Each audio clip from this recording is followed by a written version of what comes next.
to have a re-release of 51 cuts TP Chandrasekharan. Left, right, left. Left, right, left. Please sit down. Please. Not. Through I you, will not sir. allow you. Please sit down. Listen. Empuraan cinema ഇറങ്ങിയ സമയത്ത് Suresh G എന്ത് രക്തത്തിളപ്പായിരുന്നു രാജ്യസഭയിലൊക്കെ. പിന്നെ എന്റെ പടങ്ങളൊക്കെ ഇറക്കണം, ഞാൻ വെല്ലുവിളിക്കുന്നു. ഇപ്പൊ സ്വന്തം സിനിമ ഇറക്കാൻ അവസ്ഥയില്ല, ഒരു പേര് കാരണം. വല്ല എതിർത്ത് മിണ്ടാൻ പറ്റുമോ? സ്വന്തം പാർട്ടിക്കാരല്ലേ സെൻസർ ബോർഡിലൊക്കെ ഇരിക്കും. എന്നിട്ടും സുരേഷ് ജിക്ക് വരെ ഇപ്പൊ ഈ അവസ്ഥ. ഒന്നും പറയാക്കൂല. ഇപ്പൊ ആളിന് അനക്കവും ഇല്ല, ആവിയും ഇല്ല. സപ്പോർട്ട് ചെയ്യുന്ന മക്കളും വന്നൊന്നും പറയുന്നത് കേൾക്കാനും ഇല്ല.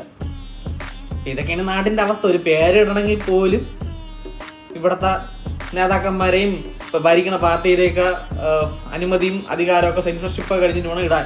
ആ അവസ്ഥയിലോട്ട് ആയിക്കൊണ്ടിരിക്കുകയാണ്.